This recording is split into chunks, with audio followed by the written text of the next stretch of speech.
Good morning, Leslie. How are you doing today? Good. How are you? Absolutely fantastic. It's such a blessing to share a conversation with you because I got to tell you, Imagineering, the book, is in my studio. It's always in my studio. Nice. And I go in there and I study on Disney Plus the series that you did because there's something there that it's like I see hope, I see a vision, I see chances taken. It doesn't always win, but you are bringing a lot of the stories and the history forward. Oh, thank you. I appreciate that. Yeah, that was a blast of a show. And you're doing the same thing with Superpowered, the DC story, because we all have our own interpretations of what DC is, but you're bringing it together as one. Thank you. Yeah, it was fun. I mean, again, it's a telling of an entire brand over the scope of time that it's existed. And Warner Brothers had seen Imagineering Story, and that's why they brought me in to tell the DC story, as well as the 100 Years of Warner Brothers, which is also on Max as we speak. So two series right at the same time, overlapping each other, we were in production on. So it was a lot of history in a short amount of time. One of the things that you covered that really kind of made me go, what? Was the part in there about the documentary where you say that we need to go back to being kids. I love that feeling because I still feel like I'm about 16 or 17 years old.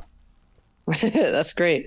Yeah, no, hopefully this will bring you back to that feeling because as you get older, you kind of stop, reading comics and, you just life takes over. Right. But as a kid, when you can get immersed into these comic books and these stories and just, savor the characters so much, that's kind of what we wanted you to feel a little bit, or at least understand why they were so popular.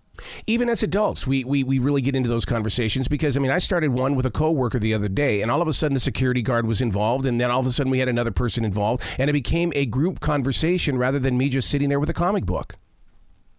Yeah, no, it's true. They transcend, race, time, age, everything. Mm-hmm. So who were the superheroes before my dad's age? Because what I mean by that is that my father served in World War II. Superman, Batman, and Wonder Woman didn't come until after the war. Well, Superman was earlier than that. Okay. But I would say that when you look at the origins of these characters, I think they sort of,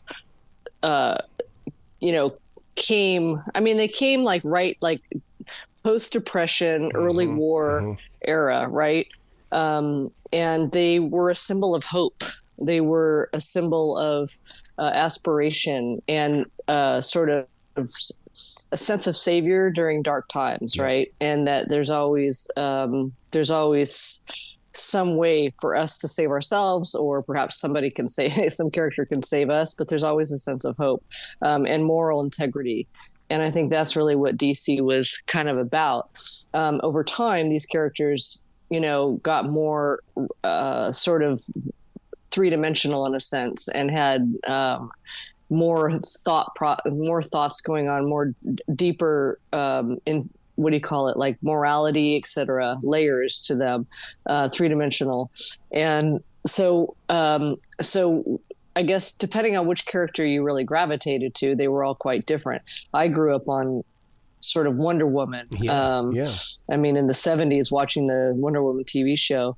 And so I, came later when, for the people that were young kids during World War II, these were, great things to read, to learn about war, to learn about, again, hope during dark times.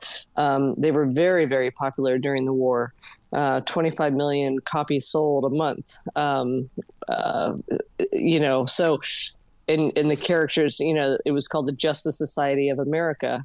That's just that title alone was about heroism and about patriotism. And I think that's what the country needed, was a sense of patriotism when your enemy is far away. And so these comics were able to sort of bridge that gap and allow you to sort of see what was happening and feel a sense of hope. You bring up Wonder Woman in the way that see, I didn't know that she existed until it became the TV show. Linda Carter became a part of my life, and I swear that I started looking at my mother's personal strengths a lot more, because it's like, wait a second, this woman is leading. So is my mom. She's a leader as well. Uh-huh. Well, yeah. So, I mean, so the interesting story to Wonder Woman, it was created by William Moulton Marston, and he was the inventor of the lie detector test. And he started, doing experiments on women, and out of this came Wonder Woman. And DC simultaneously had invited him to create a new character. Wow. And it became about the politics of feminism. He was a real feminist ally, although he, for better or worse, I mean, I don't know if you call this a feminist ally, but he actually had two wives, or a wife and a live-in mistress, but they were very instrumental. This whole family was instrumental in shaping who Wonder Woman was. And she had this powerful lasso, and that lasso really stemmed, people want to think it was like bondage and torture or whatever, but it was actually stemmed from the suffrage movement. It was about emancipation. And, so he interestingly enough, he had this open relationship with numerous women, but their impact was huge. And, we interviewed Joelle Jones, who was an artist who's currently, working on Wonder Girl. And so what we do is we take you to these modern artists who are working on variations of these characters, because you see the lineage over all these years, these decades. Now you got younger artists working on a variation of the original, but they speak to what that original character really meant and its DNA, so to speak. And then we sort of take you back in time. I love the way that you bring the artwork from those with the imaginations that are set on fire to life inside this documentary, Superpowered, the DC story, because it really puts me back into those places when I would go to a comic book convention, and it's like, oh my God, I've seen that, I've watched that, I've witnessed that. Yeah, well, it's true. And I think, we wanted the audience to feel a sense of reverence or yes, respect, or at least a connection to comic books.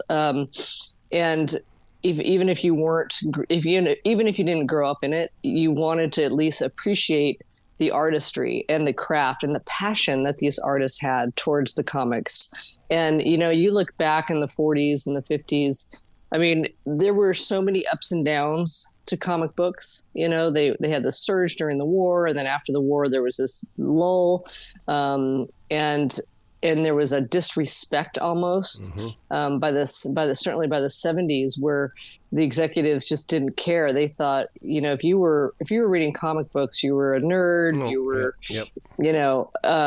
And by the way, there were comic book burnings post-war. If these young kids who had all these comic books, parents would say, these are now lurid. Comic books went through so many different phases. They went from heroic and, proud, sort of justice type things during the war. And then they went into the post 50s, lurid, scary, praying mantis, like anything was any of these big, like the tarantula man, or, like weird things that were sort of Russian fear. Right. Yep. That sort of thing led to the Comic Code Authority, which basically censored them. And so then at that point, people were, if you were reading them, you were bad. You were just not, you were not accepted. And so it became this weird spin cycle of comics are in, comics are out, comics are in, comics are out. So what we enjoyed telling was just, what was good 1 minute wasn't good the next. Then it was good again. And so how did DC constantly reinvent itself? And how did they take a character that had sort of died out and then bring it back again? And what you do learn is that even though a character may die and you think it's the end, no, he's back. He's figured out a new way to come back to life. Well, look at what they're doing with remastering the storyline in the way that the Joker has a second movie coming out, and I just read that the Penguin is going to have a series. I mean, it's almost like they're putting the light on the superhero, saying, "Hey, they've got a story too. Let us share it with you." Yeah, right. I mean, it's these secondary characters that are huge, and you see that over time too, of just how different artists and different filmmakers really brought, said, let's take the let's take these marginalized characters or marginal characters that are sort of the sidekicks and bring them out to the forefront. And the stories are endless, and I think that's the fun of it. It's like, wow, what new can come, but this is a very rich story. Being as close as you are to all of this that's taking place and unraveling, what is the multiverse like for you? Because to me, it's like, oh my God, I get to have George Reeves and Christopher Reeves together. I get to have every Superman because it's just one of the verses. It's just one of those little areas where they came from.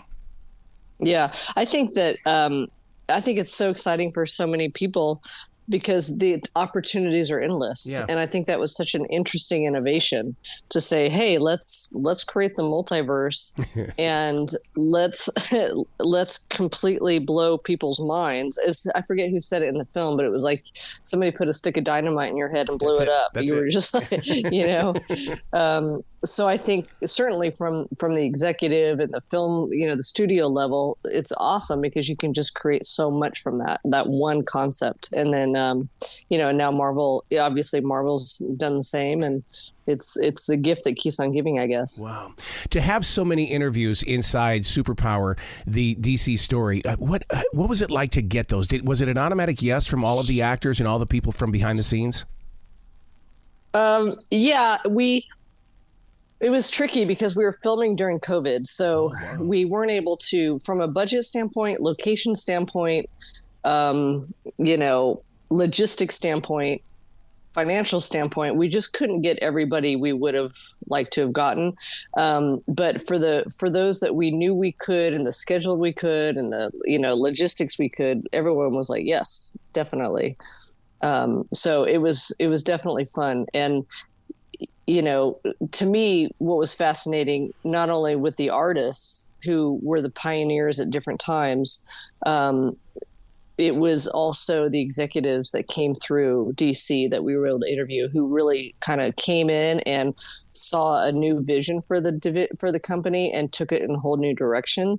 And that was really fascinating. Like Jeanette Kahn, she was 28 and she was, one of the first women, if not the first woman to really come in and sort of take over, and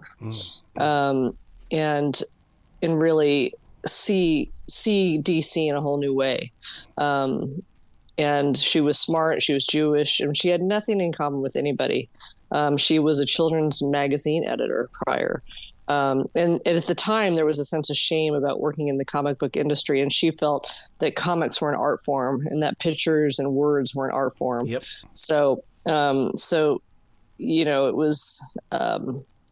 it was her that sort of brought in like Tony Isabella, and he ended up creating Black Lightning. And so you look at how all these characters, sociopolitical characters, that represented what was going on in the world, what was going on in America, could find a home on the page from an artist's pencil, and really take over kind of the thinking, not take over the thinking, but really inspire new ways of looking at things in America, like urbanization or racism or things like that through new characters. So her impact alone really led to the DC expansion, and then by the 70s there was an implosion, and it's just the cycle of ups and downs and how these executives sort of find their way and ride through those and reinvent the medium is pretty fascinating. Isn't that the DC story anyway? Because every one of you could have Superman or Batman down on the ground covered up in junk, and all of a sudden, here I am, I'm back. Right, exactly. Well, totally. And you look at Superman. When that film came out in the mid 70s or so, that was a tone that was critical. It was a tone change for Superman. And Richard Donner, the director of Superman, turned it around and fixed the screenplay. And ultimately it came out and it did $300 million in ticket sales, which was huge at the time. It won an Academy Award for visual effects. I mean, Superman alone saved DC at the time. And that really kind of led to, around that time, the comic book shop started, and by the 80s, new shops were opening up around the country and became the face of comic distribution. So all these cycles and things, ups and downs, and later the comic book stores started to crumble, and so we kind of get into the turbulent world of DC and comic books in general. A few seconds ago, you were talking about the artists, those that bring the pictures to life. I'm so glad that you said artists because, the quirky kids in class in elementary school, we were always shoved to the back of the room because the teacher didn't want to deal with our doodling. But I swear that's where so much was going on. Were in those pictures that we were drawing. Totally. I mean, I was a young artist, too, growing up. And, as I said, maybe I've said before, my grandfather was a co-creator and designer of Mickey Mouse. And so I kind of grew up in the Disney world of Mickey Mouse and the Disney characters and the parks and everything. And, for those that were into DC, I mean, it was a similar thing. And I think that no matter what the characters were, what was so fun when you're young is really to get into that artistry, to get inside those panels and immerse yourselves in the bubbles of what people are saying and characters are saying and sort of follow it left to right, across the page. And, but to me, I was really interested in what was in the artistry, like the different styles. And, we interviewed Jim Lee and a number of artists who were so good, and you just sit and watch them create something on a piece of paper and you're just blown away, And so to me, it's like bringing out that magic, of the pencil, of the magic of the pencil and the line drawing. Wow. We talked about in the very beginning about Imagineering, and see, I discovered the series first on Disney Plus, and then I was introduced to the book. So now I have to ask this question. We're getting the Superpowered, the DC story in a 3-part documentary. Are we going to get a book as well? Good question. I don't know. I don't know the answer to that. Haven't been asked to, I'll be honest. And there are a number of books already out there, so I'm not sure how much we would be bringing a whole new story, but there's a great Taschen book on DC, and that was kind of our Bible, this big, thick, huge coffee table book, and it's so gorgeous, and we dog-eared that book like crazy. I love how you gave permission for Robert Pattinson to be a part of this, because I mean, to me, he's the new dude, and it's like, and to see him in there, it was like, oh my God, they embraced it. Oh my God, they brought him in. Yeah, well, I think the key to us is really, we're always trying to be honest about what we can, and I mean, where is the conflicts? Where are the controversies? Who are the people that are, that deserve credit in different ways? And we can't include everybody. There's no way, but he was amazing in Batman, and Matt Reeves' direction in that was fascinating. It was so good. Well, you're a genius at what you're doing. I love what you're doing, Leslie. I mean, it's like, here's 2 big things right in a row that you've done for us out here, and I can't wait to find out what your next project is. Well, do me a favor and check out 100 Years of Warner Brothers. Yep. It's a 4-part series on Max, and that just came out about a month ago, and it was in Cannes Film Festival, and it got a standing ovation, and just people have been eating it up. And that, again, another Warner Brothers project, but spanning 100 years, because this is their 100 years of Warner Brothers this year and 100th anniversary. But we also talk about DC in that film as well. So if you're into film history and everything else, there's so many stories over a 100-year span, and DC is just one part of it. So both of these were a blast to make, and I appreciate talking to you about it. Absolutely. Please come back to this show anytime in the future. The door is always going to be open for you. Thank you. Thank you so much. You be brilliant, okay? Okay, I will try.